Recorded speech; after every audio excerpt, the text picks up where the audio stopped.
Chapter 1. The night she brings 2 menus. I need 2 menus. The manager froze. His face said something Evelyn had never seen before. Evelyn Carter was 68 years old, a widow for 4 years. Every Friday since her husband Henry died, she came to the same restaurant and ordered for 2. It was their promise. She kept the empty chair across from her and pretended he was still reading the specials.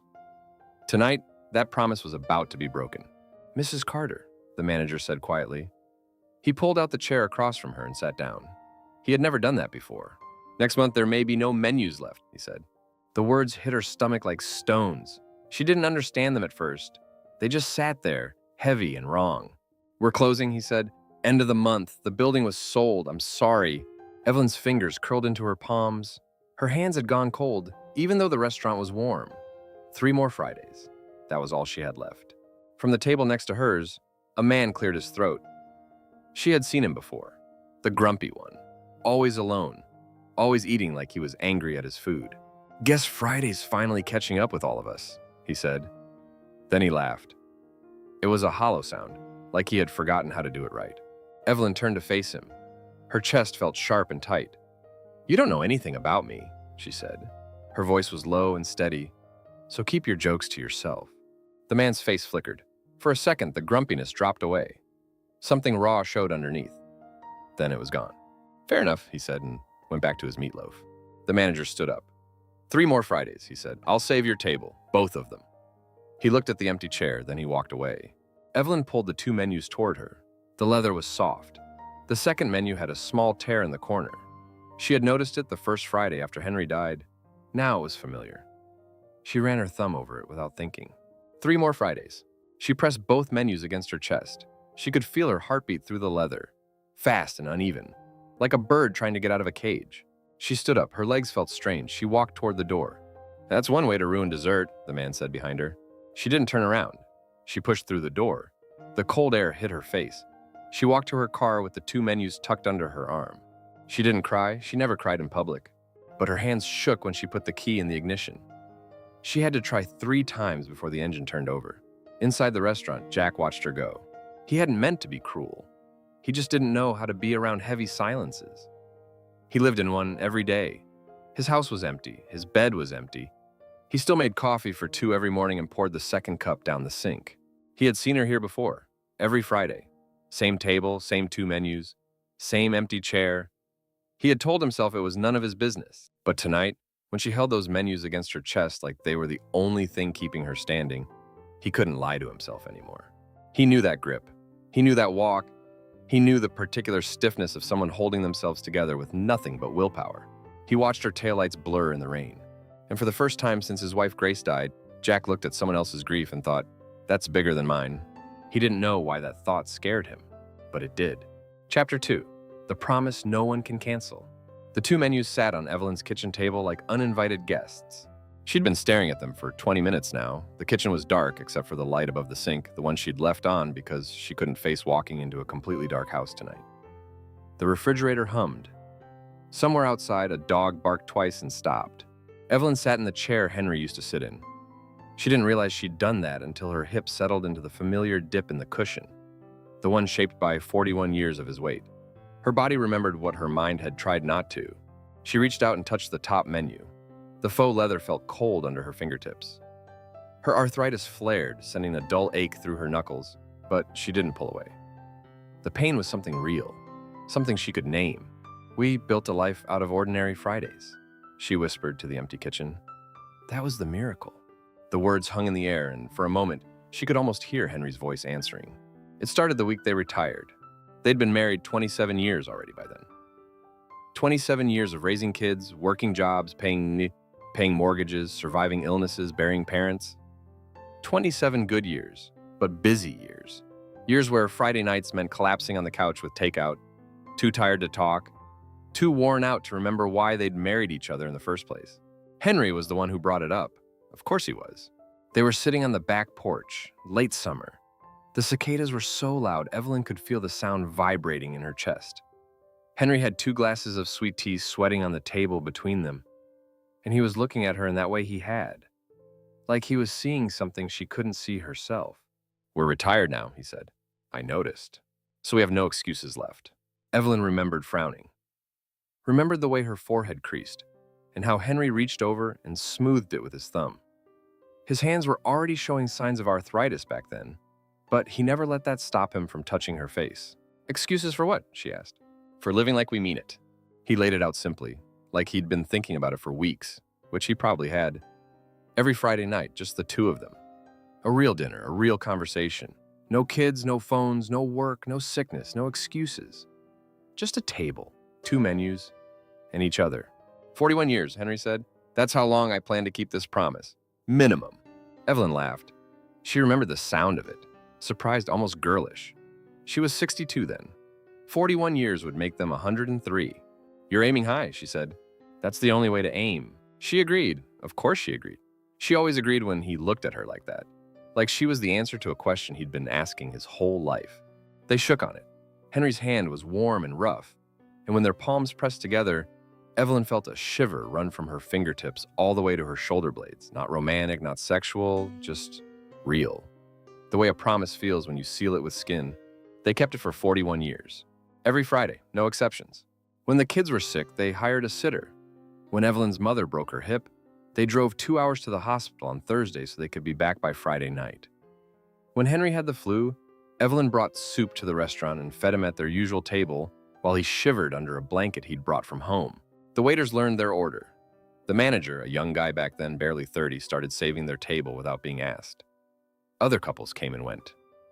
The restaurant changed owners twice, changed menus 3 times, changed napkin colors 4 times. But Evelyn and Henry stayed the same. 2 menus, every Friday. They talked about everything, their grandchildren, the news, the books they were reading, the fight they'd had on Tuesday about the leaky faucet, the way the light hit the lake at sunset, the small, ordinary things that made up a life. Sometimes they held hands across the table. Sometimes they didn't. Sometimes they sat in comfortable silence for 20 minutes, just chewing and breathing and being alive together. This is the best part, Henry said once. Somewhere around year 30, he was chewing a piece of steak and there was a spot of gravy on his chin. Evelyn reached over and wiped it off with her napkin. The steak? No. He caught her hand before she could pull it back, held it against his cheek. His skin was warm. His beard was scratchy. This, right now, you and me. A Tuesday, pretending to be Friday because Friday couldn't come fast enough. She laughed. It's Wednesday, Henry. See, that's what I mean. Every day with you feels like Friday. She kept that memory, folded it small and tucked it into a corner of her heart where she could reach it when she needed it. Then came the accident. October 17th, a Tuesday, their 42nd anniversary. Henry had left the house at 2 in the afternoon. He said he needed to pick something up. Evelyn didn't ask what. She'd learned 40 years ago that Henry's surprises were always worth waiting for. He never came home. The police arrived at 4:30. 2 officers, a man and a woman. They stood on her porch with their hats in their hands, and Evelyn knew before they opened their mouths. She knew because of the way the woman's lip trembled. She knew because of the way the man's eyes couldn't quite meet hers. Henry had been crossing the street, a flower shop on the corner. He was carrying a bouquet of peonies, her favorite, the ones that bloomed pink and white and smelled like heaven. The driver didn't see him, didn't stop, didn't even slow down. The peonies were still in his hand when they found him. Evelyn didn't cry at the hospital, didn't cry at the funeral, didn't cry when her children hugged her, when her grandchildren asked where Grandpa went, when the minister read the 23rd Psalm and talked about green pastures and still waters.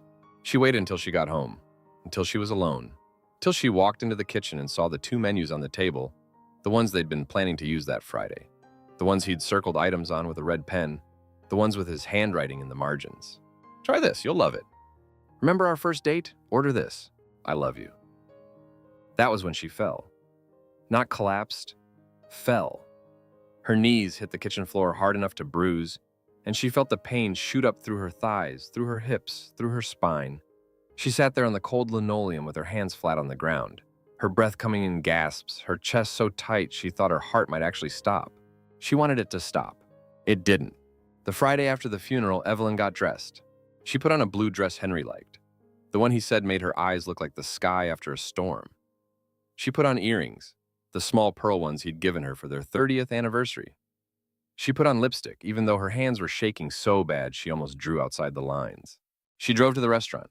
The manager was standing by the door when she walked in. He looked at her, really looked at her, and she saw something pass over his face. Recognition, grief, a question he was too afraid to ask. Two menus, it's not the two menus, Evelyn said. He opened his mouth, closed it, nodded. She sat at their table, the same one. She put one menu across from her, right where Henry always sat. She opened her own menu and stared at the words until they blurred. The usual, the manager asked? Evelyn nodded. He brought 2 plates. Evelyn ate hers slowly, chewing each bite until it turned to paste. She didn't taste anything. She didn't expect to. But she talked. She told Henry about the funeral, about the flowers. So many flowers. More than she knew what to do with. About the way their grandson had asked if Grandpa was in heaven now, and how she'd said yes, even though she wasn't sure what she believed anymore. She talked until her voice went hoarse, until the restaurant emptied out, until the manager turned off the lights in the back and started wiping down the counter. Then she paid for both meals, left a tip, walked to her car, and did it again the next Friday. And the Friday after that, and the Friday after that, 4 years. Evelyn sat in Henry's chair in the dark kitchen and counted them. 4 years of Fridays.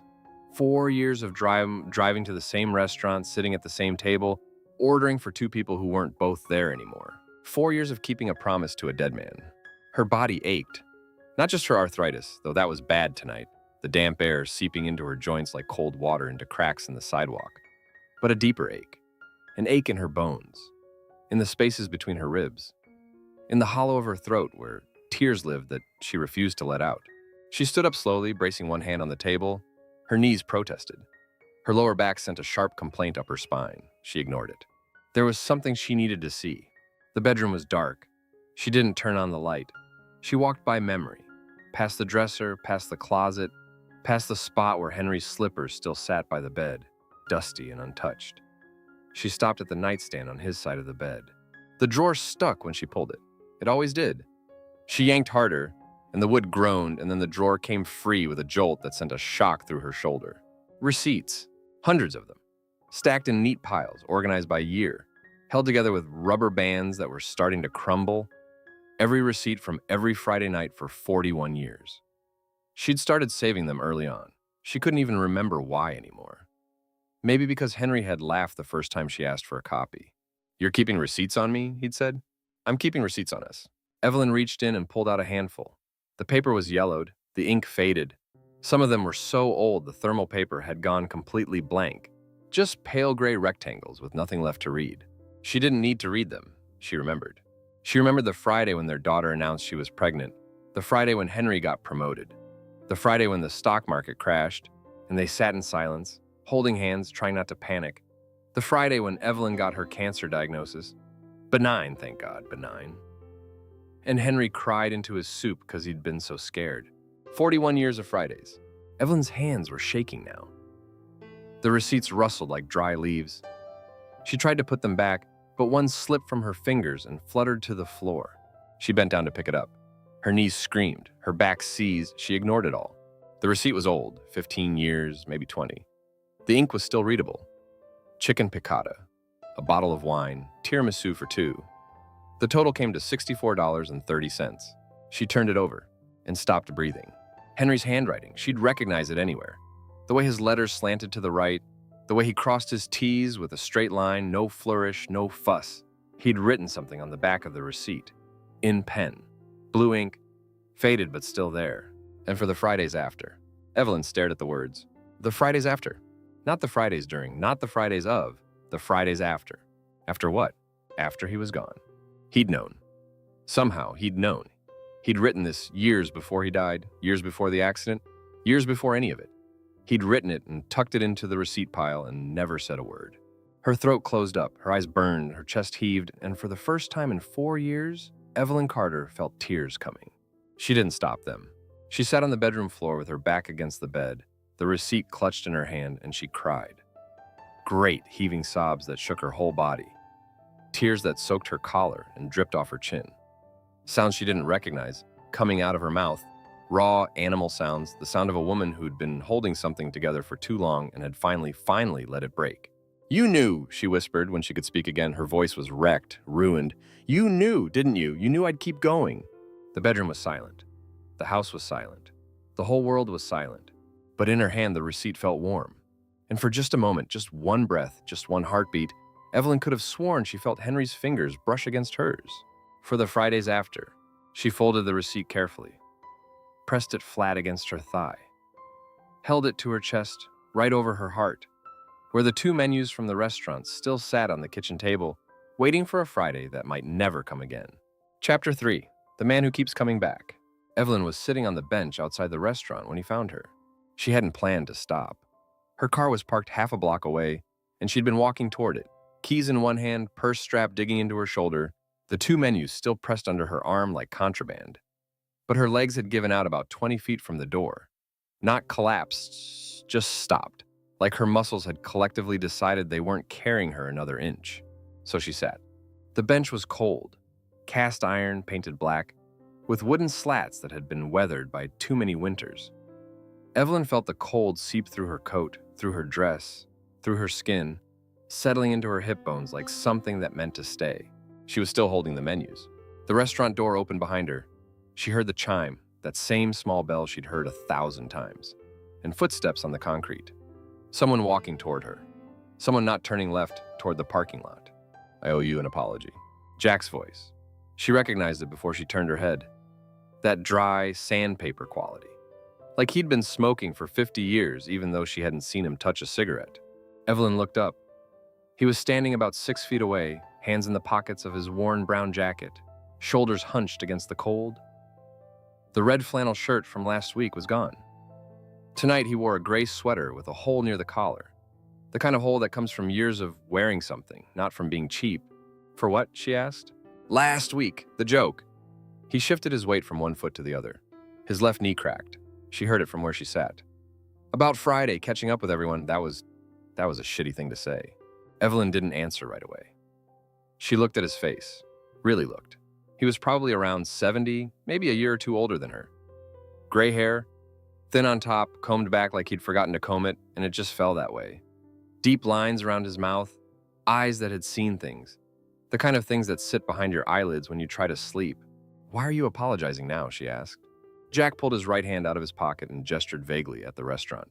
"Because I keep coming back here, and you keep being here, and I don't want to be the guy who made a grieving woman's night worse just because I can't keep my mouth shut." Evelyn felt something tighten in her chest. Not pain exactly. More like a muscle she'd forgotten she had, suddenly flexing without permission. "You don't know I'm grieving," she said. Jack let out a breath. It turned into steam in the cold air and disappeared. "Ma'am, I've been coming to this restaurant for 3 months, every Friday. And every Friday you're sitting at that same table with 2 menus and an empty chair." He paused. His jaw worked side to side like he was chewing on something he didn't want to swallow. "I'm not stupid." Evelyn's fingers tightened on the menus. The faux leather creased under her grip. "That doesn't mean you get to talk about it." "I know." He nodded, looked down at his shoes, brown leather, scuffed, the kind of shoes a man wears when he stopped caring about shoes a long time ago. "That's why I'm apologizing. Not because I want to talk about it, because I was an asshole. And I know what that feels like, and you didn't deserve it." He turned to leave. Evelyn didn't know why she said it. The words came out before she could stop them. "You said you've been coming here for 3 months. Jack stopped, turned back. "Yes, ma'am." "Why?" He was quiet for a long time. Long enough that Evelyn started to regret asking. The cold was getting into her fingers now, turning the tips white, making her arthritis sing a dull, familiar song. She should go home. She should get in her car and drive and pretend this conversation never happened. But Jack sat down, not next to her. He left a good 2 feet of bench between them. Close enough to talk, far enough to run. He put his hands on his knees and stared straight ahead at the street. "My wife died," he said, 3 years ago. Evelyn's breath caught. She felt it in her throat, a small hitch, barely noticeable, but there. "I'm sorry," she said. "Don't be." His voice was flat, not cold, just empty, like he'd said those words so many times they'd lost all meaning. Her name was Grace. She was sick for a long time, cancer. The bad kind. The kind that doesn't just take your body, it takes everything else first. He paused, rubbed his thumb over his knuckles. Back and forth, back and forth. "I used to sit by her bed every Friday night. That was our thing. Not dinner, she couldn't eat by the end, just being there, holding her hand, while watching the news even though neither of us cared what was happening in the world." Evelyn felt something shift in her chest. A crack in the wall she'd built, small, tiny even. But there. "What happened?" she asked. Her voice came out softer than she intended. Jack's jaw tightened. He stopped rubbing his thumb. She couldn't take it anymore. The pain, the treatments, watching me watch her fall apart. He swallowed. She saw his throat move. One night, when I went home to shower, just 15 minutes, that's all I was gone, she took all her pills at once, left a note, said she was sorry, said she loved me, said she couldn't do another Friday. The words hung in the cold air between them. Evelyn didn't know what to say. Her mind went blank, not the good kind of blank, the peaceful kind. The kind where your brain just stops working because what you just heard doesn't fit into any category you have. So now I hate Fridays, Jack said. His voice cracked on the last word. He cleared his throat and looked away. Every Friday, I hate them. I hate the way the light looks.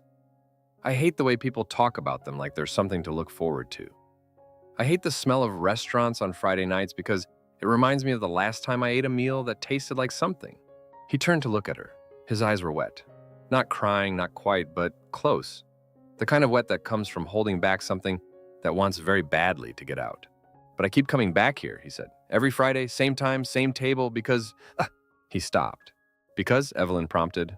Jack looked at the menus in her lap. Looked at her hands, white-knuckled around them. Looked at her face. Really looked. Like he was seeing her for the first time. Because you look like someone trying not to drown in public. Evelyn felt those words hit her like a physical thing. Like a hand pressing against her sternum. She couldn't breathe for a second. Couldn't move. Couldn't think. That is a terrible thing to say to a stranger, she whispered. It was a terrible thing to recognize. They sat in silence. A car drove past, headlights sweeping over them, then gone. Somewhere down the street, a door slammed. A dog barked. Normal sounds. The sounds of a world that kept going even when people inside it were falling apart. Evelyn's chest felt tight. Not the tight of grief. She knew that tight. This was different. This was the tight of someone standing too close to a mirror she didn't ask for. I don't know you, she said. No, ma'am. I don't want to know you. I understand. And I don't need you feeling sorry for me. Jack nodded. Didn't argue. Didn't defend himself. Just sat there with his hands on his knees, staring at the street, taking up space without asking for more. Evelyn should have left. She knew she should have left. Her car was half a block away. Her house was 15 minutes down the road. Her bed was waiting and her heating pad.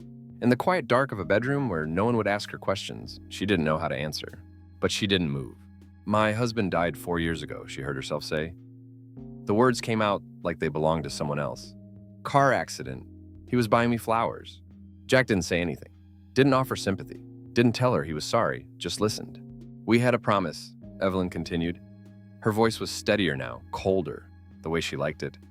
Every Friday. Dinner. Just the two of us. We kept it for 41 years. She looked down at the menus in her lap. Her fingers had left faint sweat marks on the covers. I've been keeping it for both of us since he died. Jack was quiet for a long moment. That's why you order 2 menus, he said, not a question. That's why I order 2 menus. Another car passed, another dog barked. The wind picked up, carrying the smell of exhaust and wet leaves, and something cooking from a restaurant down the street. The restaurant is closing, Evelyn said. 3 more weeks. I heard. I don't know what I'm going to do after that. The words surprised her. She hadn't meant to say them, hadn't meant to let anyone know that she was scared. That underneath the cold voice and the stiff spine and the 2 menus pressed against her chest, there was a woman who had no idea who she was without this ritual. Jack turned to look at her. His eyes were dry now, clear, old and tired and clear. Can I tell you something? He asked. I can't stop you. I don't come here for the food. Evelyn frowned. Then why do you come? Jack stood up, his knees cracked, both of them loud in the quiet night. He put his hands back in his pockets and looked down at her. Because it's the only place I know where someone else is having a worse Friday than I am. He said it without cruelty and without pity, just a fact, a sad, honest, terrible fact. Evelyn should have been angry. Some part of her was angry, the part that had spent 4 years building walls, learning to be alone, learning to need no one. But another part of her, a smaller part, a quieter part, felt something else, something that might have been understanding. That's pathetic, she said. Yes, ma'am, it is. And you're telling me this because... Jack shrugged. That same heavy shrug from last week. The one that looked like it cost him something. Because you're the first person I've met since Grace died who looks like they understand what it means to lose something that was keeping you alive. He didn't wait for an answer. He just nodded once, turned, and walked toward the parking lot. His footsteps were slow, measured. The footsteps of a man who wasn't in a hurry to get anywhere because everywhere he went felt the same. Evelyn watched him go. The cold had gotten into her bones now. Her hips ached. Her knees ached. Her hands were so stiff she could barely feel the menus anymore. But she didn't move.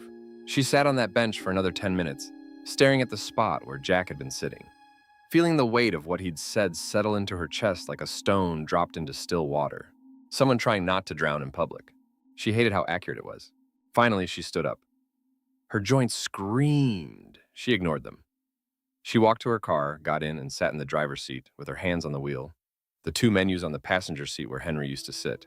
She didn't start the engine for a long time. And when she did, she found herself looking in the rearview mirror at the bench outside the restaurant, empty now, just wood and iron and cold, and wondering if the man in the gray sweater would be there again next Friday. Not because she wanted him to be, but because she was starting to suspect that wanting had nothing to do with it. Chapter 4. They start telling stories about the ones they lost. You again. Evelyn didn't mean for it to sound like an accusation, but it came out that way anyway. Jack was standing by the lake path, about 20 feet from the restaurant's back door, hands in his pockets, looking at the water like it owed him money. He turned when he heard her voice. His face did something complicated, half smile, half flinch, before settling into something neutral. I could say the same thing, he said. Evelyn stopped walking. She'd come out for air. The restaurant had been stuffy tonight, the heat cranked up too high, and her chest had started to feel tight in that way that had nothing to do with grief and everything to do with too many bodies in too small a space. She'd needed to move, to breathe. She hadn't expected company. I'm not following you, she said. Didn't say you were. I come out here sometimes, between the soup and the main course. Jack nodded. I know. I've seen you. That made her pause. You've seen me? From my table, by the door. He shrugged that heavy shrug. Hard to miss. You always walk the same path. Down to the bench, sit for exactly 7 minutes, then go back inside. Evelyn didn't know what to say to that. She hadn't realized anyone was watching. Hadn't thought about being watched. She'd been so focused on keeping the ritual intact, 2 menus, 1 empty chair, the careful dance of eating for 2, that she'd forgotten other people existed in the same space. That's not creepy at all, she said dryly. Jack almost smiled. Almost. The corners of his mouth twitched, then stopped, like the muscles had forgotten how to complete the motion. I'm not a creep, I'm just observant. Same thing, different word. He let out a breath that might have been a laugh if it had tried harder. Fair enough. Evelyn should have walked away. She knew that.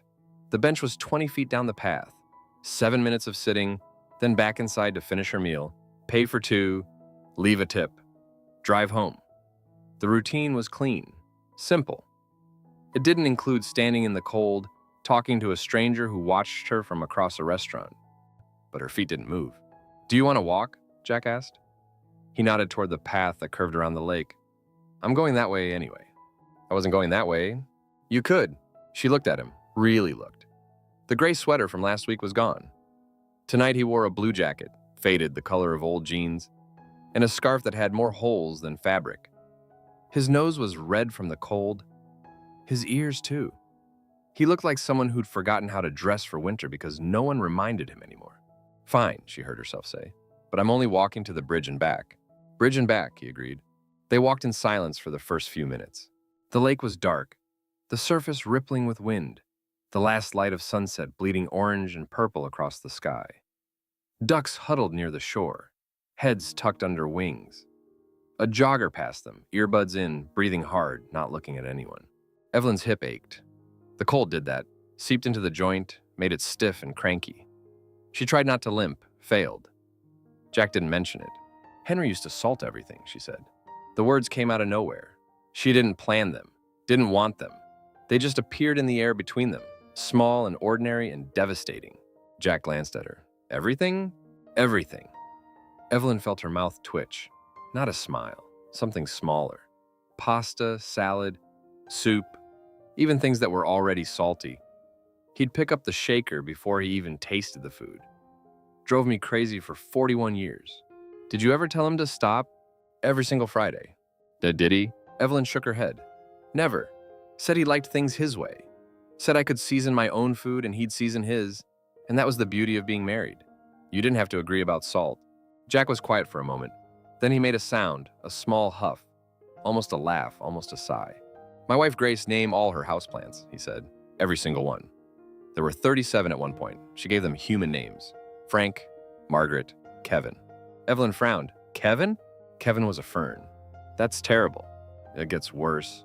Jack's voice was lighter now, just a little, just enough. She'd name them, get attached, and then forget to water them for 3 weeks. So I'd have to sneak around at night with a watering can, keeping Kevin alive so she wouldn't come downstairs one morning and find a crime scene. Evelyn felt something happening in her chest. Something warm. Something she didn't trust. You watered her plants? For 12 years, until she found out. He shook his head, and this time the smile made it small, crooked, sad. She was so mad. Said I was interfering with natural selection. Said if Kevin couldn't survive on his own, he didn't deserve to live. What happened to Kevin? He died anyway, 2 weeks later. Jack paused. She cried for 3 days. Buried him in the backyard. Made a little cross out of popsicle sticks. Evelyn stopped walking. She didn't mean to. Her body just decided mid-stride that it couldn't go any further. She stood on the path with the wind in her face and her hands in her coat pockets and something cracking open inside her chest. You're smiling. Jackass. Evelyn reached up and touched her face. Her fingers found the corners of her mouth, turned up in a way she hadn't felt in years. I am not, she said. You are? That's not. She stopped, dropped her hand, looked away. That's not supposed to happen. What? Smiling? Laughing. Her voice cracked on the word, talking about him like he was just a person with habits, annoying habits, not. She couldn't finish the sentence. The words got stuck in her throat, behind a wall she'd been building for 4 years. Not dead, Jack offered. Evelyn flinched. I'm sorry, he said quickly. I shouldn't have. No, she held up a hand. Her fingers were shaking. She could see them trembling in the fading light. No, you're right. That's exactly it. I've spent 4 years thinking about Henry as someone who left, someone I lost, someone I failed. She took a breath. The air was cold and sharp in her lungs. I forgot he was also someone who salted his food before tasting it, who hummed off-key in the shower, who laughed at his own jokes before he finished telling them. Her eyes burned. She blinked hard. I forgot he was annoying. Jack was quiet. When he spoke again, his voice was soft, gentle, in a way she hadn't heard from him before. Grace left a note, he said, before she took the pills. She said she was sorry, said she loved me, said she hoped I'd find someone who made me laugh the way she used to. He looked out at the lake.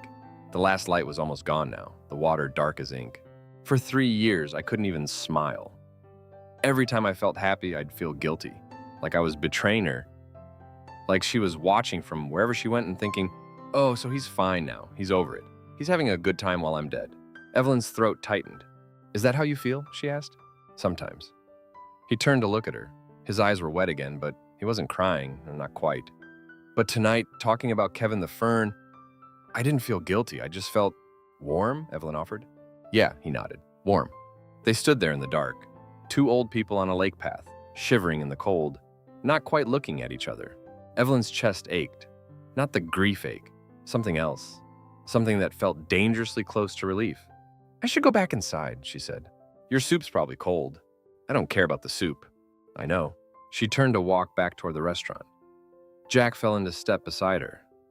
They didn't talk. The path was dark, the only light coming from the windows of the restaurant up ahead, warm and yellow and fake cheerful. At the door, Evelyn stopped. Thank you, she said. The words came out rough, unpracticed. For what? For the plant story. For... She gestured vaguely at the air between them. This, I don't know. Jack nodded. See you next Friday? See you next Friday? Evelyn hesitated and maybe. I'll save you a seat, by the door. That's the worst table in the restaurant. I know, he almost smiled again. But it's got a good view of the lake. Evelyn drove home that night with the 2 menus on the passenger seat and something new sitting beside them. Warmth. She didn't trust it. She parked in the driveway, sat in the dark car for a long time, and thought about Henry. Not the Henry who died. The Henry who salted his pasta. Who named his car Betsy and talked to her when she wouldn't start. Who once wore mismatched shoes to work and didn't notice until lunchtime. She almost smiled again. And then the guilt hit. It came fast and hard, slamming into her chest like a wave. She felt it in her stomach first, a drop, like falling, then in her throat, then behind her eyes. Her hands gripped the steering wheel until her knuckles went white. How dare you, something inside her whispered. How dare you laugh? How dare you feel warm? He's dead, and you're out here smiling about houseplants and salt like any of it matters. Evelyn walked into her house. hung her coat on the hook, put the 2 menus on the kitchen table, their usual spot, where they'd sat every Friday night for 4 years. She walked past the bedroom. She didn't go in. The photo of Henry sat on the nightstand, the one from their 30th anniversary, the one where he was laughing at something she couldn't remember anymore, the one she kissed every night before bed. Tonight, she couldn't look at it. She sat on the couch in the dark, wrapped in a blanket, staring at nothing, feeling the warmth in her chest slowly turn to ice. How dare you? But somewhere in the back of her mind, she heard Jack's voice. For 3 years, I couldn't even smile. She wondered if he'd felt this too. The betrayal, the shame, the way happiness felt like a wound. And she wondered for the first time if maybe the guilt was just another way of keeping Henry dead. Because as long as she felt guilty for living, she didn't have to actually live. She didn't sleep well that night. And when the sun came up, the photo on the nightstand was still facing the wall. Chapter 5. The restaurant is closing. Time is collapsing. Mrs. Carter, we're doing a special farewell dinner for our regulars. The manager stood by her table with his hands clasped behind his back, the way he always did when he had something uncomfortable to say. His apron was clean, too clean, like he just changed into a fresh one for this conversation. Evelyn noticed these things now. Noticed everything, because every detail felt like something she was about to lose. A farewell dinner, she repeated. Yes, ma'am, next Friday, the last night. He swallowed. His Adam's apple moved up and down in a way that looked painful. We're inviting all the regulars from over the years, cooking their favorite dishes, saying... He paused, searching for a word that didn't exist. Saying thank you. Evelyn looked down at the 2 menus on her table. The same 2 menus she'd been holding for 3 weeks now. The ones she'd taken home and brought back and taken home again, like a child carrying a security blanket. Who else is coming? She asked. A few families, some couples, the gentleman by the door. Jack, of course. I'll think about it, Evelyn said. The manager nodded and walked away. But he only made it 2 steps before he turned back. Mrs. Carter? Yes? Mr. Henry, he always ordered the chocolate mousse on special occasions. The manager's voice was soft, reverent almost. Anniversaries, birthdays, the night your daughter got engaged. He smiled, a small, sad smile. He'd say, life's too short to skip dessert, son. You'll learn that when you're my age. Evelyn felt something crack open in her chest, not painfully. More like a window someone had forgotten to latch, suddenly blown wide by the wind. You remember that? She asked. I remember everything about you two. The manager looked down at his shoes. When he looked up again, his eyes were wet. You were the reason I believed in marriage, Miss Carter, you and him, every Friday, 41 years. He walked away before she could respond. Evelyn sat there with her hands flat on the table, feeling the wood grain under her fingertips, feeling her heartbeat in her throat. Jack appeared at her table about 10 minutes later. Not sitting down, he didn't do that. He just stood at the edge, like a dog waiting to be invited inside. His hands were in his pockets. His shoulders were hunched. He looked cold, even though the restaurant was warm. That was quite a speech, he said. You heard that? Everyone heard that. He nodded toward the kitchen. The dishwasher's crying. Evelyn almost laughed. Almost. The sound got caught somewhere between her chest and her throat and came out as something between a cough and a sigh. He always ordered the mousse, she said. Henry. Every time something good happened, he'd say, life's too short to skip dessert, Jack finished. Evelyn looked up at him. You heard that too. Hard not to. He shifted his weight. His knee cracked. Sounds like a good man. He was. What else did he do besides salt everything and order dessert? Evelyn should have told him to leave. Should have picked up her menus and walked to her car and driven home and sat in the dark like she'd been doing for 4 years. Instead, she leaned back in her chair. He talked to birds, she said. Jack raised an eyebrow. Talk to them? Not like a crazy person. He just... When we walked in the park, he'd see a robin or a crow and he'd say something to it. Good morning, sir. Fine weather we're having. Things like that. Did the birds answer? He said they did. He said the robins were polite, but the crows had attitude. Jack's mouth twitched. That almost smile again. Crows do have attitude. That's what he said. Evelyn felt herself smiling. Actually smiling. The muscles in her face felt strange, like they were waking up from a long sleep. He sounds ridiculous, Jack said. He was ridiculous. In a good way? In the best way. Jack was quiet for a moment. Then he pulled out the chair across from her, Henry's chair, and sat down. Evelyn stiffened. Every muscle in her body went tight. Her hands gripped the edge of the table. I can leave, Jack said quickly. My knees hurt. Standing's hard. Evelyn looked at his face. He wasn't lying. There was pain there. Real pain. The kind that lived in the body and showed up in the lines around the eyes. Fine, she said, but don't touch the menu. I wouldn't dream of it. They sat there, two old people in a dying restaurant, not talking. The sounds of the dinner rush filled the space around them. Clinking glasses, muffled laughter, the sizzle of something cooking in the back. Can I tell you something? Jack asked. You're going to anyway. You look different tonight. Evelyn frowned. Different how? Alive. He said it simply, like it was a fact, like he was commenting on the weather. When I first saw you 3 months ago, you looked like a ghost, like you were already gone and just hadn't figured it out yet. Evelyn's chest tightened. But tonight, Jack continued, when you talked about the birds and the moose and the salt, you looked like someone who used to be happy, like someone who might be happy again. That's a lot to say to a stranger, Evelyn whispered. You're not a stranger anymore. The words hung in the air between them. Evelyn didn't know what to do with them. Didn't know what to do with the way they made her feel. Warm and terrified all at once. Maybe memory isn't what keeps love alive, Jack said. Evelyn looked at him. Then what is? What it teaches you to do next. She didn't have an answer for that. Didn't have words for the way his sentence had landed in her chest, heavy and soft at the same time, like a stone wrapped in velvet. The manager came by with 2 plates. Evelyn hadn't ordered, neither had Jack. But the plates appeared anyway, her usual, his usual, placed in front of them like they'd been eating together for years. I didn't ask for this, Evelyn said. I know, the manager said, but it's your last Friday, both of you, and I couldn't stand to see you eat alone. He walked away before she could argue. Evelyn stared at the food. Her hands were shaking.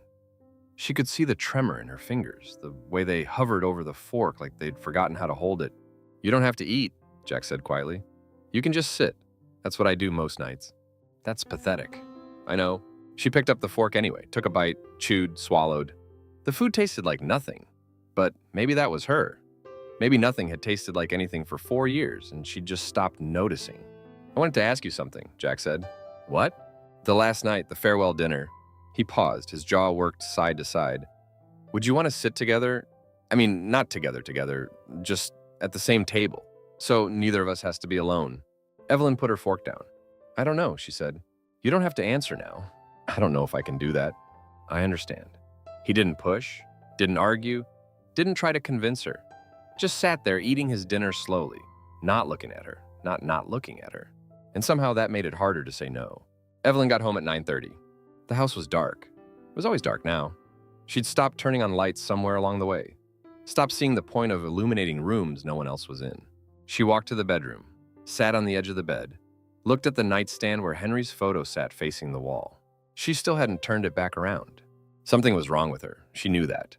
Something had been wrong for 4 years, and she'd been calling it grief and loyalty and keeping a promise. But maybe Jack was right. Maybe she wasn't keeping a promise. Maybe she was just too scared to stop. She opened the nightstand drawer. The receipts were still there. Hundreds of them. Yellowed and crumbling, organized by year, held together with rubber bands that snapped if you looked at them wrong. Evelyn reached in and pulled out a handful. She wasn't looking for anything specific, just touching them, feeling the paper under her fingers, letting the dates and numbers blur together into a single memory of 41 years of Fridays. But then she saw it. Another receipt, different from the others. This one was folded in half, and when she opened it, she saw Henry's handwriting on the back. For the Fridays after. The same words, the same blue ink, the same slant to the letters. But this receipt was older, much older. The date on the front was from 15 years before he died. He'd been planning this for 15 years. Evelyn's hands were shaking so hard she could barely hold the paper. Her breath came in short, sharp gasps. Her chest felt like someone had reached inside and grabbed her heart and was squeezing. For the Fridays after. What did it mean? The Fridays after what? After he died? He couldn't have known. He couldn't have known he was going to die in a car accident 15 years later. That was impossible. Unless he'd been planning for something else. Unless the Fridays after meant something different.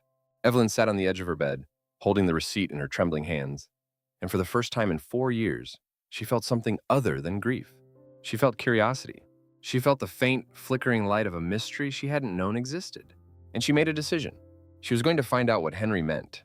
For the Fridays after, she whispered to the empty room. The photo on the nightstand stayed facing the wall. But for the first time, Evelyn thought maybe, just maybe, Henry wasn't asking her to stay in the past. Maybe he was pointing her towards something else, something she couldn't see yet. Something that started next Friday. Chapter 6. He knew I'd do this. What did he mean by for the Fridays after? Evelyn cornered the manager in the storage room.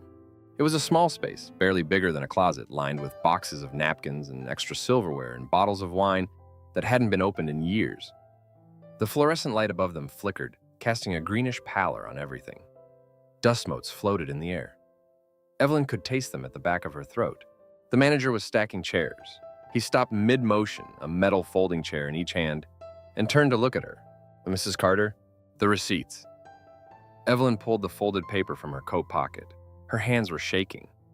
She could see the tremor, could feel it in her wrists, in her elbows, all the way up to her shoulders. Henry wrote on the back of them, "For the Fridays after. I found 2 so far. How many more are there?" The manager set the chairs down, slowly, carefully, like he was buying himself time to think. "You weren't supposed to find those yet," he said. "Yet?" Evelyn's voice rose. She heard it echo off the concrete walls. "What do you mean, yet? He's been dead 4 years. When was I supposed to find them? Never?" The manager looked at her, really looked. His eyes were tired, the kind of tired that sleep couldn't fix. He'd been running this restaurant for 20 years. He'd seen Evelyn and Henry through almost half of that. He'd watched Henry's hair go gray, watched Evelyn's arthritis creep into her hands, watched them both grow old together across a table for 2. "Your husband," he said slowly, "came to see me about 12 years ago, maybe 13. I don't remember exactly." Evelyn's breath caught. He was healthy then, still working, still driving himself everywhere. The manager leaned against the wall. His apron creased. "He asked me a strange question. He said," he paused, swallowed. He said, "If I die before her, will you keep her from turning into a widow-shaped ghost?" Oh, yeah. Evelyn felt the words hit her like stones. Each one landed somewhere different. Her chest, her stomach, her throat. She couldn't breathe, couldn't move. The receipt crumpled in her fist. "He said it like a joke," the manager continued. "But it wasn't a joke. I could tell. He was scared, Mrs. Carter. Not of dying, of what dying would do to you." "That's not," Evelyn started. "He knew you," the manager interrupted. "Gentle, not cruel. He knew you better than anyone. He said you were loyal to a fault. Said if something happened to him, you'd spend the rest of your life keeping promises instead of living." Evelyn's knees buckled. She caught herself on a box of napkins, her hands slamming down on the cardboard, the impact shooting up her arm. The pain was sharp, real. It kept her upright. "He asked me to save a few receipts," the manager said. "Just a few. He said he'd write something on them and I should put them in the drawer where you kept yours. But not all at once. He said," the manager's voice cracked. He said, "Give them to her when she needs them, not before. She'll know when." Evelyn's vision blurred. Her eyes were burning. Her whole face felt hot, like she had a fever. "There are more," she whispered. "There are more? How many?" The manager shook his head. "I don't know. He wouldn't tell me. He said that was the point, that even I shouldn't know everything. That way you'd always have something left to find." Evelyn slid down the wall. Not gracefully. Her body just gave up, her spine scraping against the concrete, her hips hitting the floor with a thud she felt in her tailbone. She sat there in the dust and the flickering light, her legs stretched out in front of her, her hands limp in her lap. "He knew," she said. The words came out broken. "He knew I'd do this. He knew I'd come here every Friday. He knew I'd order 2 menus. He knew I'd turn into exactly what he was afraid of." The manager crouched down in front of her. His knees cracked. He was getting old, too. They were all getting old. "He didn't want to stop you," the manager said. "He said your rituals were beautiful, that your loyalty was the thing he loved most about you. He just what?" The manager reached into his back pocket, pulled out a small envelope, yellowed, creased, the kind of envelope that had been carried around for years, waiting. He held it out to her. "He just didn't want them to become your coffin." Evelyn stared at the envelope. Her name was on the front, Evelyn, in Henry's handwriting. The same slant, the same blue ink. "He left this with me before he died," the manager said. "Told me to give it to you when you started asking questions. I didn't ask questions for 4 years. I know. I was too scared. I know." Evelyn took the envelope. Her fingers were numb. She couldn't feel the paper, couldn't feel the weight of it, couldn't feel anything except the thundering of her heart against her ribs. "What's in it?" she asked. "I don't know. I never opened it." She turned it over. The flap was sealed, not with glue, with tape. Old tape, yellowed and brittle. Henry had wanted it to stay closed until she was ready. "Your husband adored your rituals, Mrs. Carter." The manager's voice was soft. He just didn't want them to become your coffin. Don't say that, Evelyn whispered. He did. The door to the storage room was open. Evelyn hadn't noticed. She didn't notice much of anything anymore. Not the dust, not the flickering light, not the way her back ached from sitting on the concrete floor. But Jack noticed.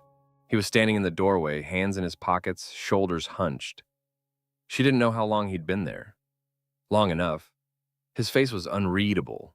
Not blank, but careful. The face of a man who'd learned to hide his reactions because reactions cost too much. You heard, Evelyn said. It wasn't a question. Some of it. How much? Enough. He didn't move. Didn't come closer. Just stood there, taking up space, being present in a way that didn't ask for anything in return. Evelyn looked down at the envelope in her hands. Her thumb traced the letters of her name. Evelyn. Henry had written it. Henry had touched this paper. Henry had sealed it with tape and given it to a man he barely knew and asked him to wait. He'd been planning this for years. He knew me better than I know myself, she said. Jack was quiet for a moment. That's what love is, isn't it? Evelyn looked up at him. His face was soft now. Not sad, something else. Something that looked like recognition. Someone seeing you clearly, Jack continued, and staying anyway. The words landed somewhere deep. Somewhere Evelyn had been protecting for 4 years. She felt them settle into her bones, warm and heavy, like a blanket she didn't ask for but couldn't refuse. I should go, and she said, Do you want me to walk you to your car? No. Okay. She stood up. Her knees screamed. Her lower back seized. She felt every one of her 68 years in that moment. Every ache, every pain, every reminder that her body was running out of time. But she held the envelope. She held it like it was the only thing keeping her upright. The parking lot was almost empty. Evelyn walked to her car alone. The wind had picked up, carrying the smell of rain and exhaust and something sweet from the bakery down the street. She unlocked the door, got in, sat in the driver's seat with the envelope in her lap. She didn't open it. Couldn't. Whatever was inside, whatever Henry had left for her, she wasn't ready. Not yet, maybe not ever. But she held it. She held it like a promise, like a question, like a door she could choose to walk through when she was strong enough. Through the windshield, she saw Jack standing by the restaurant door, watching, not moving. Just standing there with his hands in his pockets and his gray hair blowing in the wind. He raised one hand, not a wave, just an acknowledgement. I see you. I'm here. Evelyn didn't wave back, but she didn't look away either. She started the car, pulled out of the parking lot, drove home with the envelope on the passenger seat, right where Henry used to sit. And when she got to her house, when she walked through the door and set the envelope on the kitchen table next to the 2 menus, she did something she hadn't done in days. She walked into the bedroom. She picked up Henry's photo. She turned it around. His face looked back at her. Laughing, always laughing. That crooked smile she'd fallen in love with 47 years ago. You bastard, she whispered. But she was smiling. And for the first time in 4 years, the smile didn't feel like a betrayal. It felt like the beginning of something. Chapter 7, Jack's truth pushes her away. Can I tell you the rest? Jack asked the question through the car window. Rain was starting to fall.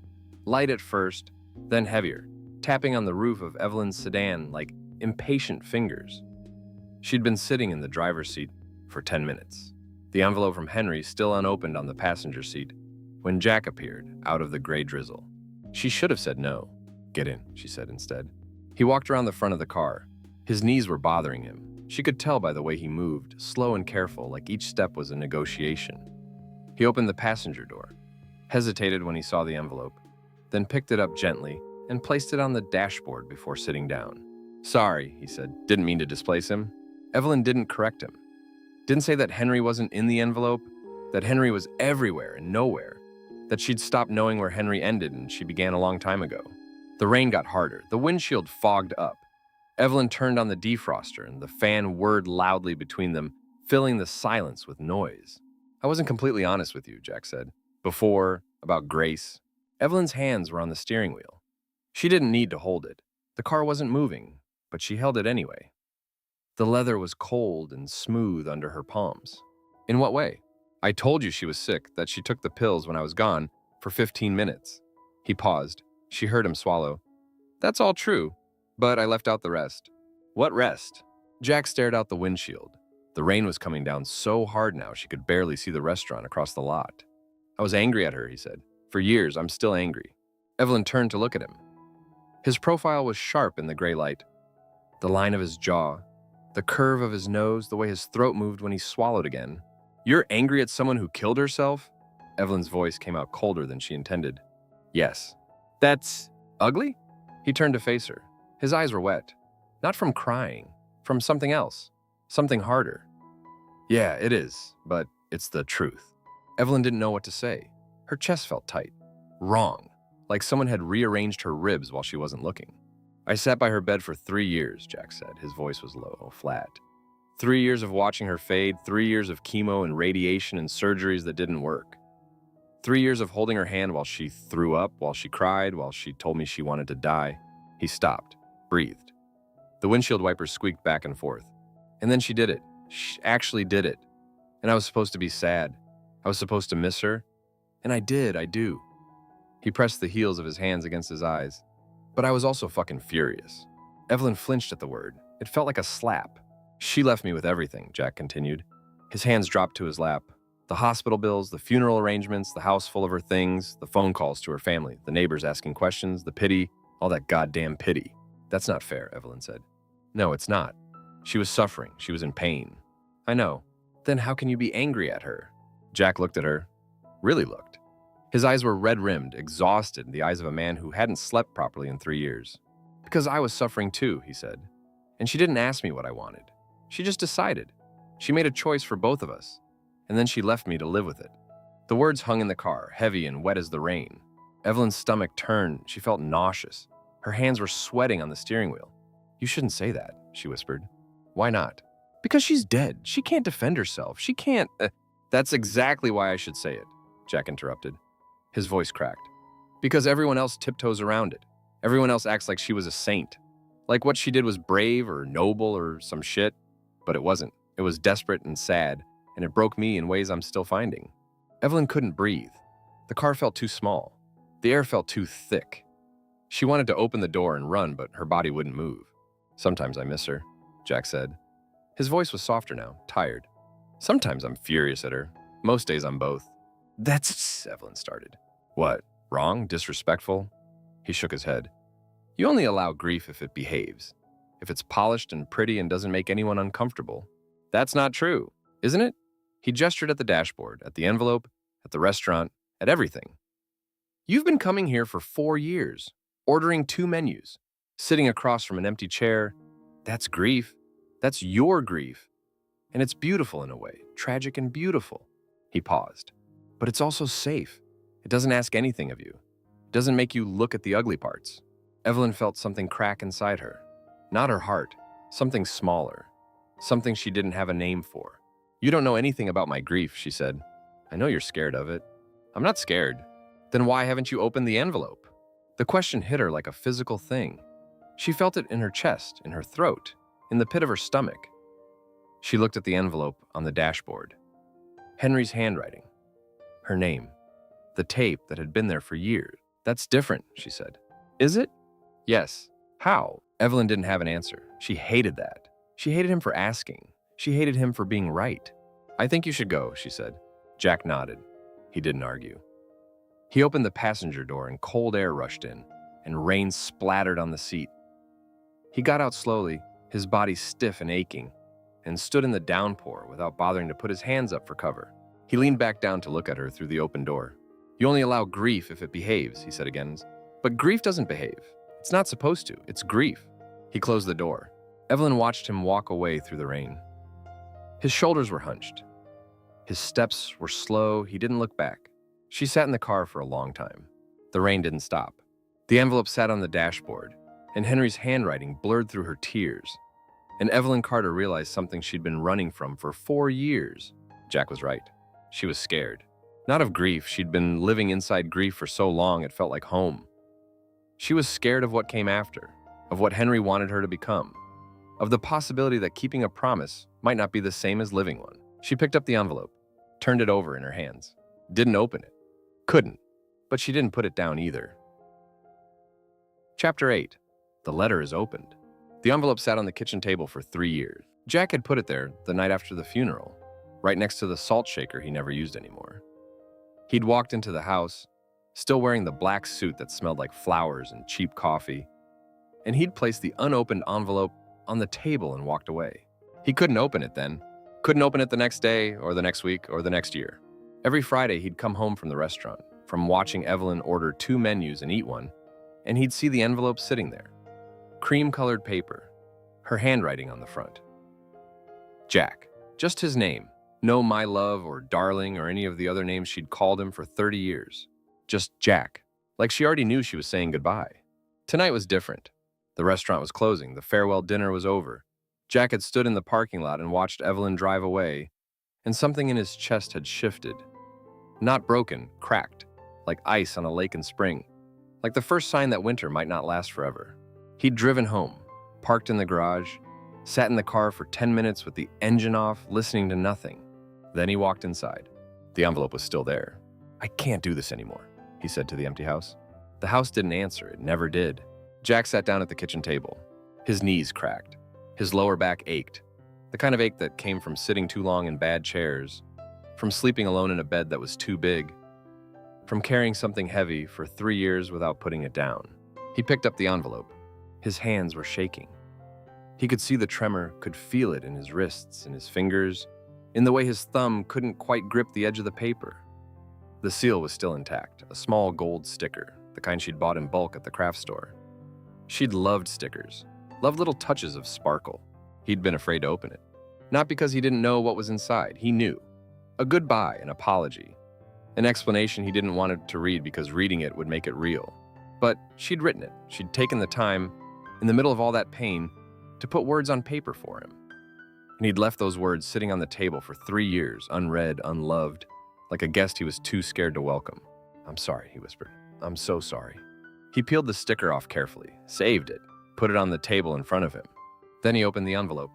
"My dearest Jack, if you're reading this, I'm already gone, and I'm sorry. I'm so sorry I couldn't stay. But I need you to understand something. I need you to really hear this, because I won't be there to say it out loud. What I did wasn't your fault." Jack's vision blurred. He wiped his eyes with the back of his hand. The paper was thin, cheap even. Not the expensive stationery she'd always loved. She must have been too tired to go to the store. Too tired to care about paper quality when her body was falling apart. "I was in pain, Jack, not the kind of pain that medicine can fix. The kind that lives in your bones, in your blood, in the spaces between your thoughts. The cancer ate everything. And not just my body, my hope, my will, my ability to see a future that looked like anything except more suffering. You stayed. You stayed for 3 years. You held my hand when I couldn't hold yours back. You read to me when I couldn't keep my eyes open. You lied to me every single day, told me I looked beautiful, told me I was getting better, told me we'd grow old together even though we both knew we wouldn't. You stayed, and I left." Jack made a sound. He didn't know what kind of sound, a sob, a gasp, something in between. It came out raw and broken, nothing like the controlled silence he'd been wearing for 3 years. "I need you to know that leaving wasn't about you. It was about me, about my body, about my inability to take one more day of feeling like a ghost in my own skin. Please don't make my worst decision the center of your remaining life." He stopped reading. His chest was heaving. He could feel each breath, each heartbeat, each pulse of blood through his veins. His whole body was crying, not just his eyes, his skin, his bones, his lungs. "You've been punishing yourself, Jack. I know you. I know you've been sitting in this house, eating cold food, not calling your friends, not leaving except to go to that restaurant where you sit by the door and watch the world go by. I know because I did the same thing when my father died, for years. And it didn't bring him back. It just made me dead in a different way. I don't want that for you. I want you to live. I want you to eat hot food. I want you to call your friends. I want you to go outside and feel the sun on your face and remember that the world didn't end just because I did. And if you meet someone who makes you laugh, someone who makes you feel less alone, I want you to hold on to them. Don't let me be the reason you stop loving. I loved you, Jack. I loved you from the first moment I saw you, standing in that bookstore, arguing with the clerk about a price tag. You were so stubborn, so alive. That's who I fell in love with. Don't let him die just because I did. Please." And Jack read the letter 4 times. The first time, he couldn't see the words through the tears. The second time, he could, but they didn't make sense. The third time, they started to land. The fourth time, they landed hard. "I did exactly that," he whispered. He had. For 3 years, he'd been living like a man serving a sentence. Every Friday, he'd gone to that restaurant and sat by the door and watched Evelyn order 2 meals and eat one. He'd told himself he was keeping Grace alive by staying miserable. That happiness would be a betrayal. That moving on would mean he hadn't loved her enough. But that wasn't love. That was punishment. And Grace had never asked for punishment. She'd asked him to live. Jack stood up. His knees cracked. His back ached. His whole body felt stiff and old and tired. But underneath all of that, underneath the grief and the guilt and the 3 years of frozen time, something else was stirring. Something that felt like permission. He looked at the clock, 9:47 p.m. The restaurant was still open. The farewell dinner, the last night. Evelyn would be there. "I'm sorry," he said to the letter. "I'm sorry I took so long." He folded the paper carefully, put it back in the envelope, held it in both hands for a moment, pressed against his chest, right where Grace used to rest her head when they danced in the kitchen to music from the radio. Then he set the envelope on the table, next to the gold sticker, and he walked out the door. The drive to the restaurant took 12 minutes. Jack spent every second of those 12 minutes crying. Not the quiet, controlled tears he'd been crying for 3 years, the kind that came with a handkerchief and a stiff upper lip. These were loud, messy, the kind of tears that came from somewhere deep, somewhere he'd been holding shut for too long. He parked the car, wiped his face with his sleeve, looked at himself in the rearview mirror. His eyes were red, his nose was running, his hair was a mess. "You look terrible," he said to his reflection. His reflection didn't argue. He got out of the car. The restaurant lights were still on. He could see people inside, regulars, staff, the manager moving between tables with a bottle of wine. And at the table by the window, the good table, he saw Evelyn. She was alone. But she'd only ordered one menu. Jack walked toward the door. His legs felt heavy. His chest felt tight. Everything in him wanted to turn around, to go home, to sit in the dark and pretend he hadn't read the letter. But Grace's voice was still in his head. "Don't let me be the reason you stop loving." He opened the door. The bell chimed, and Evelyn looked up. Chapter 9. The restaurant's last night. The first night of a new life. The restaurant looked different in the dark. Jack stood across the street, hands in his pockets, watching the last few customers filter out. The farewell dinner was almost over. He could see the manager moving between tables, collecting glasses, his shoulders heavy with something that looked like grief and relief mixed together. Jack had been here before. 3 months of Fridays. 3 months of sitting at the worst table in the restaurant, drinking cold coffee, watching a woman order 2 meals and eat one. Tonight was supposed to be goodbye, but Jack had read the letter, and everything felt different now. The door chimed when he walked in. The restaurant was almost empty. A few regulars lingered over empty plates, not wanting to leave. The manager was behind the bar, wiping the same spot on the counter over and over. And at their table, the one by the window, the good table, sat Evelyn. She was wearing a blue dress, the color of the sky after a storm. Her hair was pinned up in a way he hadn't seen before, and there was something different about her face. Softer, lighter, like she'd been carrying something heavy and had finally set it down. She looked beautiful. Jack stopped walking. His chest tightened. He felt it in his sternum, a pressure that made it hard to breathe. "You came," she said. "I almost didn't. What changed your mind?" He walked to the table, didn't sit, just stood there, looking at her, trying to find words that didn't exist. "I opened the letter," he said. "The one my wife left me. I've had it for 3 years. I couldn't..." His voice cracked. "I couldn't open it. I was too scared." Evelyn's face softened. "What did it say?" She said she was sorry. He pulled out the chair across from her, slowly asking permission with his eyes. Evelyn nodded. He sat. "She said what she did wasn't my fault. She said she didn't want me to spend the rest of my life punishing myself for something she chose." His hands were shaking. He put them flat on the table to steady them. "And she said..." He stopped, swallowed. "She said if I met someone who made me laugh, someone who made me feel less alone, I should hold on to them. She said, don't let her be the reason I stop loving." Evelyn was quiet for a long moment. "That's what Henry said too," she said. Jack looked up. "What?" "His letter, the one he left with the manager." She reached into her purse and pulled out an envelope, creased, yellowed, worn soft at the edges. "He said the worst thing that could happen after he died wasn't that I'd love again. It was that I'd stop." She set the envelope on the table between them. "He said if someone made me laugh, if someone made me feel warm, that wasn't a betrayal. That was proof that our marriage had done what it was supposed to do." Jack stared at the envelope, then at Evelyn, then back at the envelope. "They planned this," he said. "Well, both of them. They knew us. They knew we'd try to drown in our own grief. And they wouldn't let us, even from the grave." Evelyn almost smiled, especially from the grave. The manager came by with 2 glasses of wine. He set them down without being asked, looked at Jack, looked at Evelyn, and nodded. On the house, he said, for the road. He walked away before either of them could thank him. Evelyn picked up her glass. Jack picked up his. They didn't clink them together. That felt wrong somehow, like celebrating something that still hurt. But they drank, together, in the same moment. I spent 3 years being angry at her, Jack said. At Grace, I was so angry. Every time I missed her, I got angry. Every time I felt sad, I got angry. I thought if I stopped being angry, I'd stop caring. Did it work? No, he shook his head. It just made me tired. Evelyn set her glass down, reached across the table, didn't touch him, just rested her hand near his, close enough that he could feel the warmth. Your grief isn't ugly because it has anger in it, she said. It's just real, and real is allowed. That's what Grace said in the letter. Jack's voice was thick. She said grief isn't supposed to be polite. She said it's supposed to be messy, that the mess is the point. Henry said something similar. Evelyn smiled, a real smile, the kind that reached her eyes. He said the only people who think grief is clean are people who've never done it. Jack laughed. It came out rough, broken, surprised. He hadn't expected to laugh tonight. They would have liked each other, he said. I think they would have driven each other crazy. Same thing. They sat in silence for a while. The restaurant emptied out around them. The regulars left, one by one, hugging the manager on their way out. The lights dimmed. The music stopped. The only sound was the hum of the refrigerator and the soft clink of glasses being washed in the back. I've been living like a condemned man, Jack said finally, since she died, like I was just waiting out a sentence. Every Friday I came here, sat by the door, watched you, told myself I was keeping her alive by being miserable. He looked at Evelyn.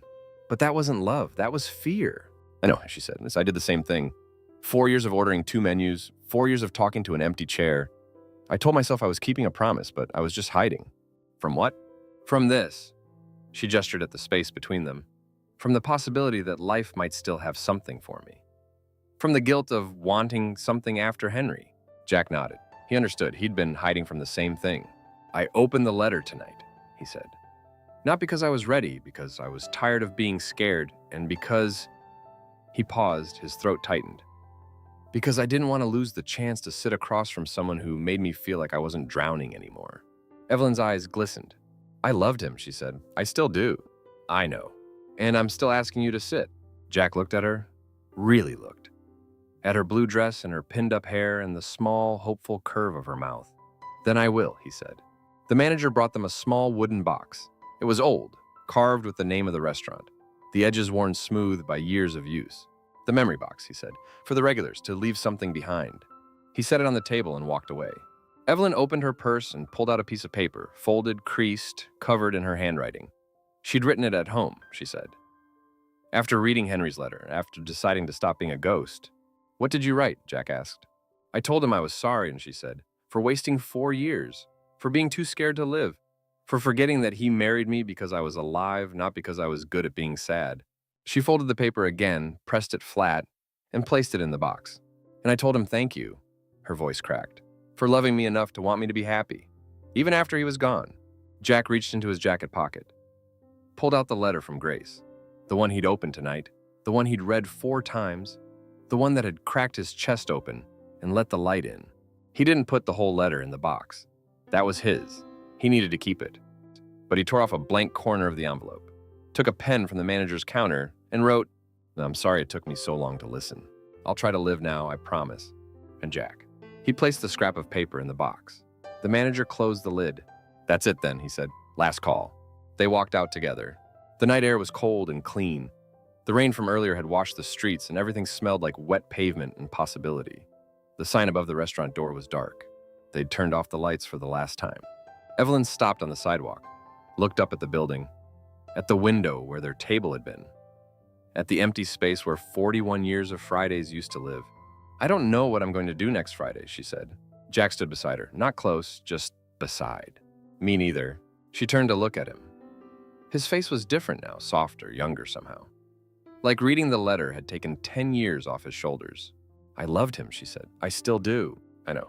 And I'm still asking you to sit. Jack was quiet for a moment. Then he nodded. Then I will. They stood there in the dark, 2 old people in front of a closed restaurant, not touching, not talking, just breathing the same cold air and feeling the same impossible thing. Hope. What do we do now? Jack asked. It was the same question he'd asked himself 1,000 times. But tonight, The answer felt different. "We figure it out," Evelyn said. "Together, if you want." "Together," he repeated, like he was tasting the word. Like it had been so long since he'd said it that he'd forgotten how it felt. "Next Friday," Evelyn said, "there's a cooking class. At the community center. Italian food." She paused. "Henry always wanted me to learn. I never did." "Are you asking me to cook with you?" "I'm asking you to not be alone." Jack's eyes glistened. He blinked hard. "Same thing," he said. "Is it?" "Yeah," his voice cracked. "Yeah, I think it might be." Evelyn smiled. A real smile. The kind that reached her eyes and warmed her chest and made her feel, for the first time in 4 years, like she was exactly where she was supposed to be. "Friday then," she said. "Friday," Jack agreed. They walked to their cars. Cars, separate lives, separate griefs. But when Evelyn looked in her rearview mirror, she saw Jack standing by his door, watching her drive away. And he was smiling too. Not because the grief was gone, but because, for the first time in 3 years, it wasn't the only thing left. Chapter 10, Fridays After. The community kitchen smelled like garlic and oregano and something baking in the back oven. Bread maybe, or the beginning of forgiveness. Evelyn stood at the stainless steel counter, her apron tied twice around her waist because the first time had come undone when she reached for the olive oil. Jack stood beside her, holding a wooden spoon like it might bite him. "This feels dangerous," he said. Evelyn looked at him, really looked. The fluorescent lights above made the lines on his face deeper, but his eyes were bright. Not the desperate brightness from those first Fridays, but something steadier. Something that reminded her of the way the lake looked at sunrise. All that dark water finally letting the light in. "Starting over at 68?" she asked, measuring flour into a bowl. The flour puffed up in a small white cloud, and she caught herself smiling at nothing. Jack shook his head. "No." He set the spoon down, then picked it up again. His hands were good hands. She'd noticed that weeks ago when he'd held the door for her at the diner. Calloused, capable, the kind of hands that had fixed things for a lifetime. Feeling happy. The words hung between them, fragile as spun sugar. Evelyn set the measuring cup down. The kitchen was full of other people, 8 of them, all over 60, all alone on a Friday night in ways that didn't need explaining. A woman with silver hair was chopping onions across the room, her movements slow and careful. A man in a cardigan was stirring something at the stove, his shoulders hunched like he was used to cooking for one. The instructor, a young woman named Maria with flour on her cheek, moved between them, correcting, encouraging, keeping time. "Then let it be dangerous," Evelyn said. Jack's laugh was a low rumble, surprised out of him. He turned back to the counter, to the tomatoes they were supposed to be chopping, and picked up the knife. His first cut was clumsy. The tomato rolled sideways, and he caught it with his palm, swearing under his breath. "You're supposed to hold it like this," Evelyn said and showed him. Her fingers curled around the tomato, steady. She'd learned that from Henry 40 years ago, in a kitchen not so different from this one. Henry had stood behind her, his chest warm against her back, and guided her hands.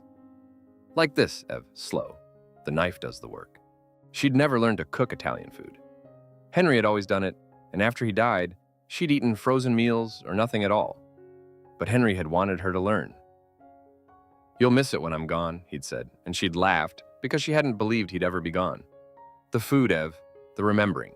Jack watched her hands, not in the way men sometimes watched, not hungry or searching, just watching the way you watch someone who knows something you don't. "I used to cook with my wife," he said quietly, "before she got sick."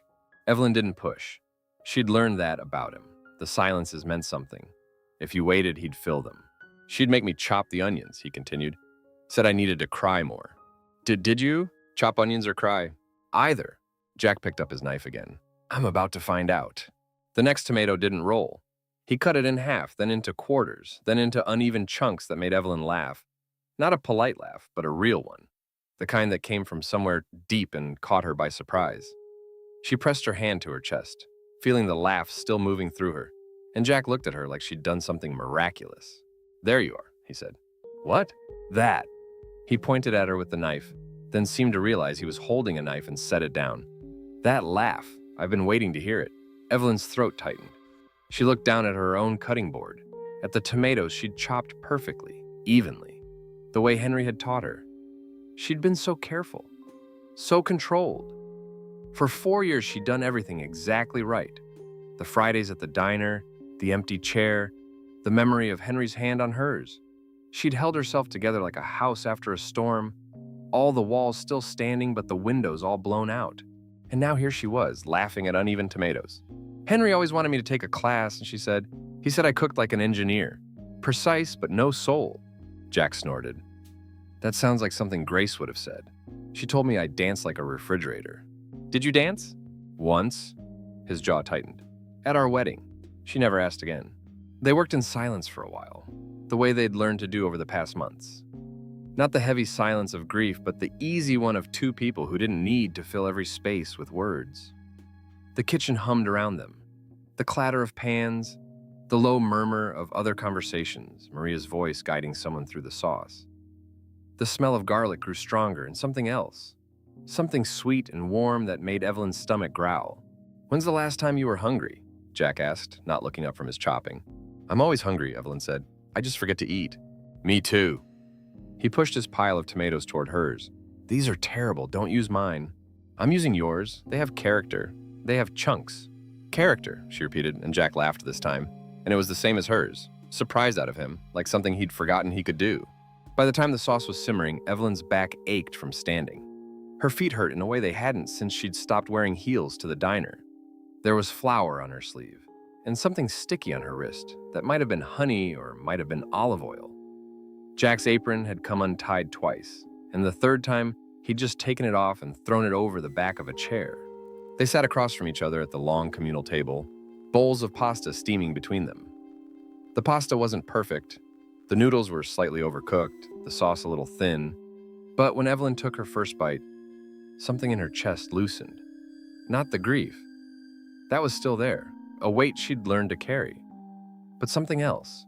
Something that had been clenched tight for so long she'd forgotten it could open. What do you think? Jack asked. Evelyn chewed, swallowed, considered. I think Henry would have added more garlic. And Grace? Jack was quiet for a moment.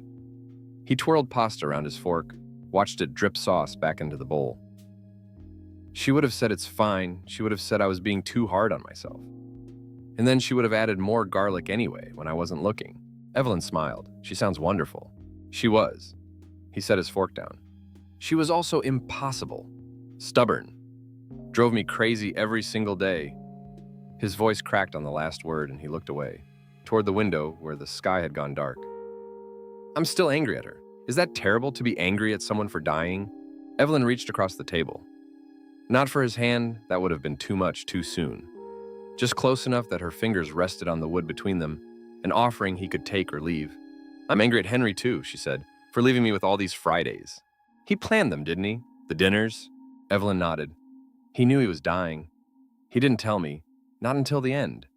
But he'd been planning it for months, arranging it with the restaurant, making sure I'd have a reason to get dressed on Fridays. She looked down at her pasta. He wanted me to remember how to live. And do you remember? The question sat between them heavy and honest.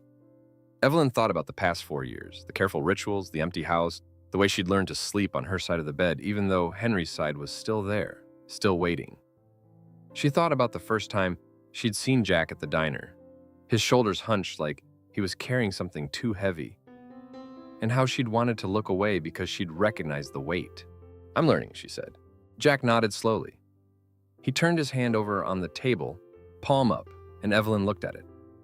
The lines across his palm, the calluses on his fingers, the way his wedding ring had left a pale band of skin that hadn't seen the sun in decades. She thought about what it would feel like to put her hand in his, the warmth, the weight, the way it would change everything. She didn't do it, not yet, but she didn't look away either. After the class ended, after the bowls were washed and the counters wiped down, and Maria had thanked them all for coming, Evelyn stood in the parking lot with a container of leftover pasta in her hands. The night was cool, the kind of cool that reminded her autumn was coming. Jack stood beside her, his own container tucked under his arm. What are you going to do with yours? He asked. Evelyn looked at the container. Enough pasta for 2 more meals. 2 more nights of eating alone in front of the television, of washing a single plate, of pretending she wasn't lonely. I don't know, she said. There's a center, Jack said carefully, over on Maple. They do meals for... He stopped, cleared his throat. For people like us. Widows. Widowers. People who don't know how to cook for one. Evelyn looked at him. His jaw was set, the way it got when he was saying something that cost him. She understood that cost. She'd been paying it for years. How do you know about it? Jack shrugged, but it was a tight movement, his shoulders barely moving. I went once, a few months ago, sat in the back and didn't talk to anyone. He paused. The food was terrible, but the company... He stopped again, shook his head. I don't know, I've been thinking about going back. Evelyn looked down at her container. The pasta was probably cold by now, the sauce congealing, the noodles sticking together. It wasn't special. It wasn't even very good. But it was food, and she'd made it with her own hands. And somewhere across the city, there was someone sitting alone in a kitchen, forgetting to eat. Let's go, she said. Jack's eyes met hers. Now? Why not? He smiled, a real smile, the kind that changed his whole face. Okay, he said, okay. The center was a small building on a quiet street, the kind of place you could walk past 100 times without noticing.